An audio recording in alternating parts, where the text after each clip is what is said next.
इनकी सरकार ED CBI और इनकम टैक्स की वजह से चल रही है, वरना ये सामने किसी भी पार्टी से लड़ने के लिए इनमें दम नहीं है। ये अपने आप को कहते हैं कि भाई हम भ्रष्टाचार नहीं करते हैं, इनसे बड़ा भ्रष्टाचारी कोई नहीं हो सकता है। Executive income tax CBI ED का इन लोगों ने मिसयूज किया है। 2014 से पहले जिन जिन बातों को लेकर के ये सरकार में आए, चाहे वो 15 लाख रुपए की बात हो, 2 करोड़ प्रत्येक वर्ष रोजगार की बात हो, या आपका जाकर के पेट्रोल डीजल और गैस की बात हो, बोल रहे हैं, तो सभी चीजों में ये लोग फेल हुए हैं। इनको ये स्वीकारना पड़ेगा, सभी चीजों में ये फेल हुए हैं। और आज जब ये अच्छे स्थिति में इन्हें देश मिला, ये गर्त में ले जाने का काम किए हैं, ये गर्त में ले जाने का काम किए हैं, इनको स्वीकारना पड़ेगा। कहां से ये अपने आप को भ्रष्टाचार मुक्त कर रहे हैं?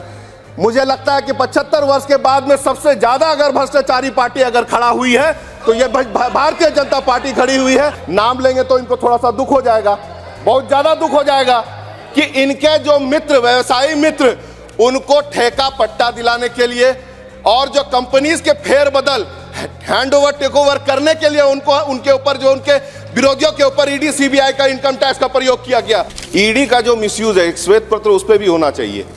हमारे यहाँ, हमारे झारखंड में आदिवासी बहुल्य राज्य में आदिवासी एक मुख्यमंत्री बने, उसे जबरदस्ती उतारने का प्रयास किया। आज कई राज्यों में ईडी के भय से जिस तरह से इन लोग सरकार दबोचने का काम कर रहे हैं, उस पर एक बढ़िया श्वेत पत्र आना चाहिए।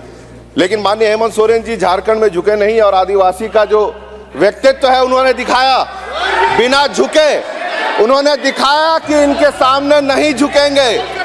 और ये अपने आप को कहते हैं कि भाई हम भ्रष्टाचार नहीं करते हैं, इनसे बड़ा भ्रष्टाचारी कोई नहीं हो सकता है। Executive income tax CBI ED का इन लोगों ने मिसयूज किया है। और आज जब ये अच्छे स्थिति में इन्हें देश मिला, ये गर्त में ले जाने का काम किए हैं, ये गर्त में ले जाने का काम किए हैं, इनको स्वीकारना पड़ेगा। 2014 से पहले जिन जिन बातों को लेकर के ये सरकार में आए, चाहे वो 15 लाख रुपए की बात हो, 2 करोड़ प्रत्येक वर्ष रोजगार की बात हो, या आपका जाकर के पेट्रोल डीजल और गैस की बात हो, बोल रहे हैं, तो सभी चीजों में ये लोग फेल हुए हैं। इनको ये स्वीकारना पड़ेगा, सभी चीजों में ये फेल हुए हैं। नाम लेंगे तो इनको थोड़ा सा दुख हो जाएगा, बहुत ज्यादा दुख हो जाएगा कि इनके जो मित्र, व्यवसायी मित्र, उनको ठेका पट्टा दिलाने के लिए और जो कंपनीज के फेरबदल, हैंड ओवर, टेक ओवर करने के लिए उनको, उनके ऊपर, जो उनके विरोधियों के ऊपर ईडी सीबीआई का इनकम टैक्स का प्रयोग किया गया। कहां से ये अपने आप को भ्रष्टाचार मुक्त कर रहे हैं? मुझे लगता है कि 75 वर्ष के बाद में सबसे ज्यादा अगर भ्रष्टाचारी पार्टी अगर खड़ा हुई है तो ये भारतीय जनता पार्टी खड़ी हुई है।